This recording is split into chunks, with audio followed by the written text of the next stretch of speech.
A'udzu billahi minasy syaithanir rajim. Bismillahirrahmanirrahim.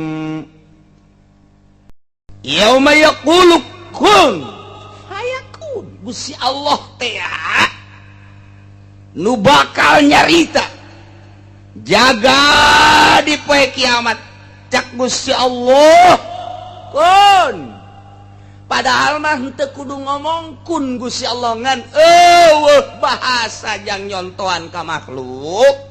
Bahasa Gusti Allah mah leuwih cepet tibatan kun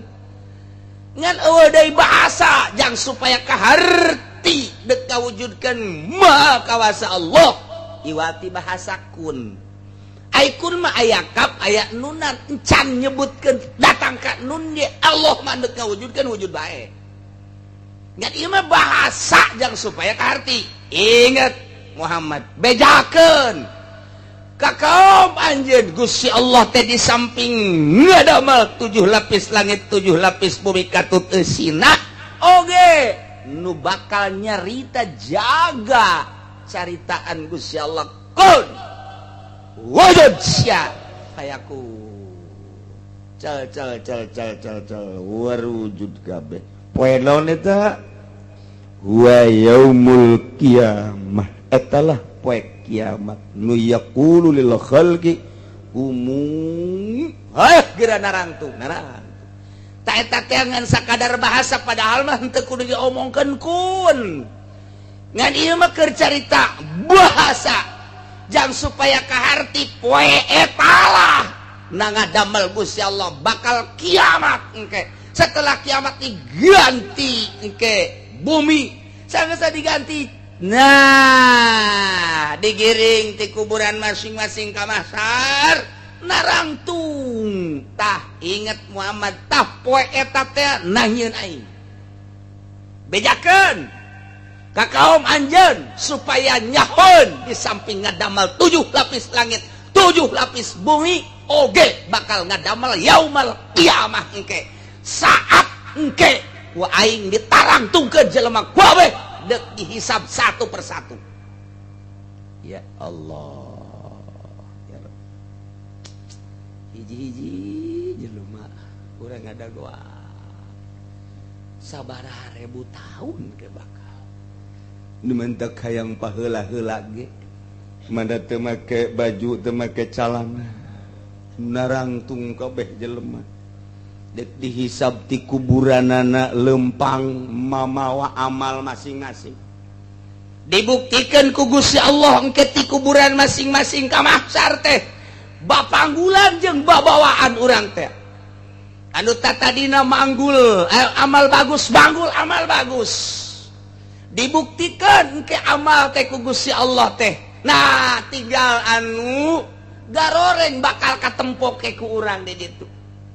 jelema anu di dieu na maling embe ti kuburanana ka mahsyarnya na mamanggul embe dipanggul embe bari sasada embe teh be cek ulah gadeng atuh aing isinnya cek langkonya tetep sasada be atuh geus tambah siksa karena ge urang kanya kapanggih jeung keje ade tembe di papanggul ulah loba omong sia mamanggul embe ka mahsyar tuh oh coba lamun nu malingna urang terep sedengkeun mahsyar teh ayana di Yerusalem ta eta teh ti terep ka Yerusalem lempang manggul embe onceng masyaallah Gusti Allah naga eta lamun maling embe lamun maling sapi dipanggil ti Cikupa ka Yerusalem jauh mamanggul sapi sasada sapina sasada mo kabeh nyarileuk Haji Encep manggil sapi manggul sapi teh kadeuleu urang bayangkeun ku urang iyalah nu kudu dipikir ku urang kudu ditapakuran ku arieuh ku urang lantaran urang teh bakal nyorang ka ditu pemikiran orang teh ulah dipikirkan karena masalah dunia sejenak. Mikiran kuari, mikiran isuk, sakada dahareun kendaraan imah jang saayeunaeun. Tutup heula, pikir ka dimensi akhirat ka ditu. Urang bakalna dihudangkeun ti kubur, digiringkeun ka mahsyar. Manggul amal-amal urang, manggul nu dikorupsi ku urang. Maling embe panggul, maling kebo panggul, maling sapi panggul, maling onta panggul, maling si mbak panggul. Aduh, nu maling motor, nu maling mobil diparangul ke dibukti-buktikan. Ya Allah ya Rabbi, wow, eta mah bupati nu korupsi, wah geus tah mah dijejeleh ke bakal. Gubernur nu korupsi can kaburu katobatan dijejeleh dipapanggul engke sabaraha miliar nyana engke korupsi ke bakal disuhun-suhun ku nyana di kieu-kieu dibuktikan rakyat kabeh bakal neuleuh je itu mah ura-ura rah mana aduh sia ulah nanya aing eta naon nu dipanggul SPPT dipanggul Gusti Allah. Aduh, inget kadinya mah peuheur. Iya. Inget Muhammad di samping aing ngadamel 7 lapis langit, 7 lapis bumi. Aing ngadamel yauma yaqulu kun fayakun. Paenaon eta? Pae kiamat. Urang ke bakal neuleuh, bakal nempo pimpinan-pimpinan urang. Nu korupsi kuari triliunan miliaran kuari manyanangeunah bae engke bakal katembong ku urang. Maling kotok-kotok bakal nangke disusuhun ku nya kongkorongok bae deui ta kotok teh. Kahayang mah cicing kitu cak nyana mah cicing atuh sia. Pan kongkorongok teh jelema nyarileuk. Kongkorongok nyarileuk kabeh. Aduh geus deuk dikuwahakeun deui tah mah rapet ka awak urang. Ya Allah ya Rabbi sing hade jasad teh walahul mulku yauma yunfakhu fis-sur walahu jeung tetep ka Gusti Allah ari karatuan ari karajaan yauma yunfakhu fis-sur dina poe ditiup sangkalala ditiup songsong anu geus dipasrahkeun ka malaikat Israfil nomor kahiji engke tiupan pertama kiamat beuh gunung-gunung tinggi menjulang hancur laut nu ngeplok hancur kabeh hutan-hutan belantara kabeh hancur dibalikeun buat paeh kabeh lenyap rata. Tiupan kedua geus disiapkeun ku malaikat Israfil songsongna nu mantak dibahasakeunana model kornu mah nu sok aya di luhur kebo teh naon ngaranna di dieu tanduk dasar urang kampung nyaho kabeh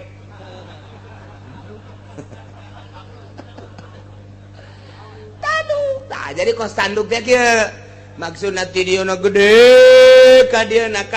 leutik eta songsong lain sa songsong na trompet lain sa trompet orempet na horenganan seluruh ti mimiti Kangjeng Nabi Adam datang ke akhir umat Kangjeng Nabi urang aya di jero songsong eta wadah roh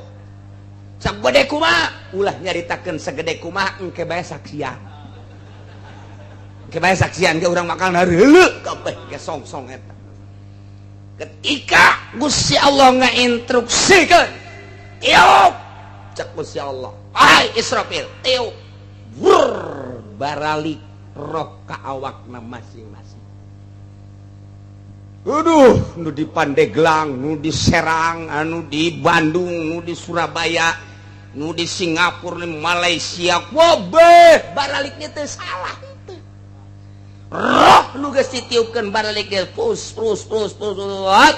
langsung nyana kalaluar di kuburan masing-masing sing ari tekos toge kalau iyalah pangeran hiji ngadamel 7 lapis langit 7 lapis bumi hati-hati nomor kaduana Allah ngadamel poe akhir yakni poe kiamat saat Allah nyarita kon bakal warujud deui manusia nomor katiluna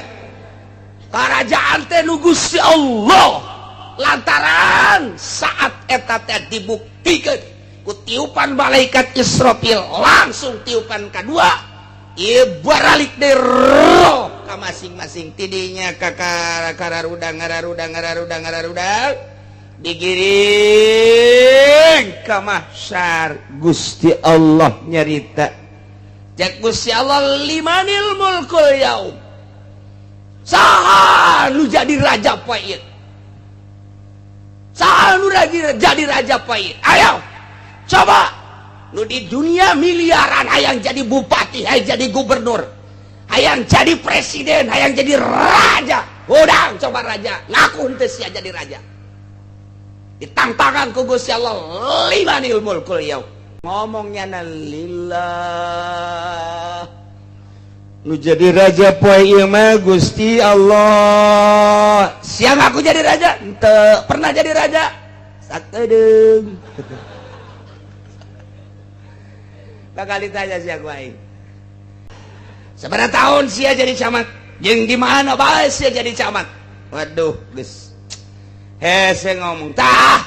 pengakuan rakyat coba terhadap pimpinan sia aing moal nanya siana dek nanya rakyat bae ketika sia mimpin rakyat bener jeung teu benerna kenyataanna kumaha cak rakyat bae cekcok di dinya teh antara rakyat anu pro jeung nu teu pro kitu kene bupati tanya sabaraha periode taya kumaha rakyat cecok antara nu pro jeung nu teu pro bupati gubernur presiden gitu kene wow atuh rame di jatuh puguh nu mantak cek Gusti Allah cecing al yauma nakhtimu ala afwahihim wa tukallimuna aydihim wa tashhadu arjuluhum bima kanu yaksibun kunci ku aing sungut sia rame teuing kunci be al yauma dina poe nakhtimu ala afwahihim sungutna dikunci jetrek teu bisa ngaromong sebabnya ngahelah geus nu ditanya teh leungeun aidihim wa tashhadu arjuluhum suku setelah rakyat-rakyatna ditanya haha ieu ke bakal diproses satu persatu nu kaliwat Masya Allah kari dek ditanya tentang kepemimpinan anak ieu teh kitu adil atau hianat nu boga urusan-urusan tadinya dari rakyat oleh rakyat untuk rakyat ternyata mengabaikan rakyat pengkhianat terhadap rakyat geus hampurang ke maka tetep bae diseuseuk bae digubiag jauh gubiag sia moal nyawa sia digubiag gubrug nana gubiag eta bahasa Haji Ahadu eta kos itu gubiag baheula digubiag yes digubiag di neraka jahanam Masya Allah iyalah